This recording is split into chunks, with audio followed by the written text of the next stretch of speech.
Hi, I'm Lily. Have you ever imagined waking up one day to find everything you knew, yourself, your family, your future, gone? That was my reality. What seemed like the end became the beginning of a journey from brokenness to strength. Stay with me as I share how I found my way back. At 16, I was on top of the world, the golden child destined for greatness. Gymnastics was my life. I was on track to be the next big thing, and my little brother Henry was my biggest fan. He was always there, front row at every meet, cheering louder than anyone. "You're going to be in the Olympics one day," he'd say, his face lit up with pride. I'd grin and ruffle his hair. "Only if you're there cheering me on, squirt." Our parents were my biggest supporters, too, already dreaming of trips to watch me compete on the world stage. Life was perfect, or so I thought. Then came the night that changed everything. We were driving home from a late practice, Dad at the wheel, Mom going over my competition schedule. "With Lily's talent, we need to invest more in her training," she said. "Anything for our future champion," Dad replied. Bright lights flooded the car. A scream. The world spinning. And then nothing. I woke up in a hospital bed, the steady beep of machines my only company. I tried to move my legs, and panic set in when I couldn't. The doctor's words hit like a sledgehammer. "Lily, I'm sorry. The accident caused severe spinal cord damage. You're paralyzed from the waist down." At first, my parents tried to be supportive. Mom would brush my hair. Dad would read to me like he did when I was little. But I saw the cracks forming, the whispered arguments in the hallway, the exhaustion in their eyes. One night, thinking I was asleep, I overheard them. "We can't afford this, John," Mom said, her voice tight. "The medical bills, the equipment, the therapy. What do you suggest we do, Sarah? She's our daughter." "I know, but what about Henry? We can't let this ruin his future, too." Their words cut deeper than any injury ever could. A few days later, the Willows, old family friends, visited. Mrs. Willows sat by my bed, her voice syrupy sweet. "Lily dear, we've been thinking. Why don't you come stay with us for a while? Just until things settle down." I looked at my parents, expecting them to refuse. Instead, I saw relief flood their faces. "It might be for the best, honey," Mom said, not meeting my eyes. "The Willows have a ground floor guest room, and Mrs. Willow used to be a nurse." "But what about Henry? What about my therapy?" I stammered. Dad patted my hand awkwardly. "Henry will visit, of course. And we'll make sure you get the best care. It's just temporary until we figure things out." Temporary. The word echoed in my head as they packed my things. But I knew the truth. I wasn't going home. I was being sent away. Out of sight, out of mind. As the Willows car pulled out of the driveway, I caught one last glimpse of Henry's confused face in the window, his small hand waving goodbye. Life with the Willows wasn't bad. They were kind enough.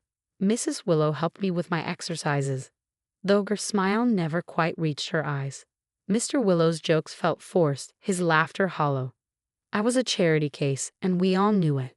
My parents visited less and less, and when they did, the air was heavy with awkwardness. "So how's school?" Dad would ask, as if I wasn't stuck doing online classes from a borrowed bedroom. "Fine," I'd reply, waiting for the questions that mattered. "When can I come home? Do you miss me?" But they never came. Henry tagged along sometimes, his wide eyes searching mine. "When are you coming back, Lily?" He'd whisper when no one was listening. "Soon," I'd lie, my heart breaking a little more each time. One sleepless night, I made the mistake of scrolling through social media. There it was, the photo of my family smiling in our backyard. "Perfect summer day with the fam," Mom's caption read. The fam, as if I didn't exist. The real gut punch came a week later.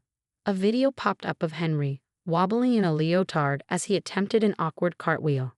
The caption made my blood run cold. "Looks like we've got another gymnast in the family." I stared at the screen, disbelief giving way to anger, then heartbreak. My chest tightened as I hurled the phone across the room. Tears streamed down my face. They weren't just moving on without me. They were replacing me. That's when David entered my life. My new physical therapist was young, with kind eyes and a no-nonsense attitude. He didn't tiptoe around me or treat me like I was fragile. "Come on, Lily," he'd say, his tone firm yet encouraging. "I know you've got more fight in you than that." For the first time since the accident, someone truly saw me, not just the wheelchair. Why do you care so much? I snapped one day after a particularly grueling session. David knelt, meeting my eyes. Because I see the fire in you, Lily. You're not done yet. Not by a long shot. His words lit a spark in me. Maybe I wasn't done. Maybe my future wasn't gone, just different. But reality had other plans. One evening, I overheard the Willows talking in hushed tones. Jean called today, Mr. Willows said. They want to make the arrangement permanent. My heart stopped. Permanent? Mrs. Willows sighed. I had a feeling. Did they say why?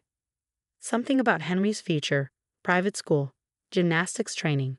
They can't afford it all, especially with Lily's medical bills. Poor girl, Mrs. Willow murmured. Do you think she suspects? Doubtful. They've done a good job keeping up appearances. I wheeled myself back to my room, my mind reeling. It wasn't just neglect or forgetfulness. They had actively chosen to abandon me. The next day during therapy, David noticed my distraction. What's going on in that head of yours, Lily? At first, I hesitated. Then the words poured out. The overheard conversation, the social media posts, the growing certainty that I'd been discarded. David listened intently, his face darkening with every word. When I finished, he was quiet for a moment before speaking, his voice low and intense. What they're doing isn't okay. It's not legal, and it sure as hell isn't right. What can I do? I whispered, feeling powerless. David's eyes locked on mine, filled with determination. We fight. We show them that discarding you was the biggest mistake of their lives. Something shifted inside me. The pain didn't go away, but now it was fuel, a fire. Okay, I said, my voice steady and strong. Let's fight. From that moment on, I attacked my therapy with relentless determination. Hours of grueling exercises, sweat dripping, muscles screaming. But I refused to stop. Holy crap, Lily, David exclaimed one day. You just doubled your last lift. I grinned, a fierce joy bubbling up inside me. What's next? David introduced me to wheelchair basketball. The first time I sank a basket from half court, the rush was indescribable. Soon I was playing competitively, and my teammates became the family I thought I'd lost. After a brutal game one evening, a woman approached me. Lily, I'm your Aunt Violet, she said, her voice trembling with emotion. I vaguely remembered her. Mom's estranged sister. Her eyes brimmed with anger and sadness. I just found out what they did to you. It's unforgivable. Over coffee, Violet revealed she was a lawyer. What they're doing isn't just morally wrong, it's illegal. They're still your legal guardians, collecting disability benefits in your name while neglecting your care. My blood boiled. They're profiting off me. Violet nodded grimly. I've been digging. There's evidence of financial fraud, medical neglect. We can fight this, Lily. For the first time, I saw a way to reclaim my life. With Violet's help, we gathered evidence, building a case against my parents. Meanwhile, my basketball skills were gaining attention. After one particularly intense game, a scout approached me. Kid, you've got serious talent. How'd you like to try out for the Paralympic team? My head spun. The Paralympics? Me? As my world began to expand, my parents' world was about to implode. Violet and I had everything we needed for the lawsuit. Are you ready for this? Violet asked, holding the papers in her hand. I took a deep breath, thinking about everything I'd been through and everything I'd achieved. More than ready. It's time they faced the consequences. We drove to my old house. My heart pounded as we pulled up. Henry was in the front yard. He froze, his eyes wide. Lily, he whispered, then louder. Mom. Dad. Lily's here. My parents rushed out, their faces a mix of shock and forced cheer. Sweetheart, Mom exclaimed, moving to hug me. I wheeled back, my voice cold. Don't. You lost the right to call me that when you threw me away. Dad stepped forward, palms up. Lily, you know it wasn't like that. Wasn't it? I shot back. I thrust the papers at them, then explained this. They read in silence, the color draining from their faces. Mom stammered, trying to form excuses. Dad looked like he was ready to bolt. Save it, I snapped. You have 24 hours to come clean, or we're taking this to court. And trust me, you don't want that publicity. Henry looked between us, his expression a mix of confusion and fear. Lily, what's going on? My heart ached for him, But he deserved the truth. I'm sorry, Henry, but it's time you knew what our parents really did. As we drove away, leaving my stunned family behind, I felt a weight lift off my shoulders. The road ahead wouldn't be easy, but for the first time in years, I was in control. You did it, Lily, Violet said, squeezing my hand. I nodded, a fierce smile spreading across my face. They thought they could break me. Instead, they made me unbreakable. Months later, the crowd roared as I sank the winning shot, clinching our spot in the Paralympic finals. As my teammates celebrated, I spotted them in the stands, my parents, trying to blend in, and Henry, now lanky and awkward, his eyes wide with awe. After the game, they approached me hesitantly. Mom's smile was forced. Dad avoided my gaze. Lily, honey, we're so proud of you, Mom said. I cut her off. Save it. You don't get to be proud now. Dad tried next. We've realized our mistake. We want to make things right. I laughed bitterly. Right? You abandoned me, stole from me, replaced me. There's no making that right. Henry stepped forward, his voice cracking. I'm sorry, Lily. I didn't understand back then. My heart softened for him, but I stayed firm. I know, Henry, but it doesn't change what happened. Violet appeared at my side, all business. I assume you've seen the lawsuit papers? My parents paled. The story had already broken. Loving parents abandon paralyzed daughter, embezzle her disability funds. Their carefully crafted image was in ruins. We can explain, Dad started. To the judge, Violet interrupted. See you in court. As they slunk away, I felt a mix of satisfaction and sadness.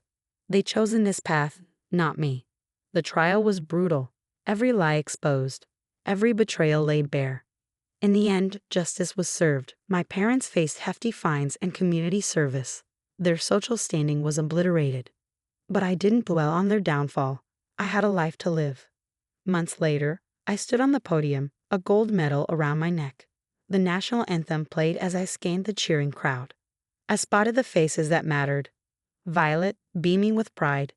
David, whooping like a madman. My teammates, my true family. At the after-party, David pulled me aside. Lily, I've got news.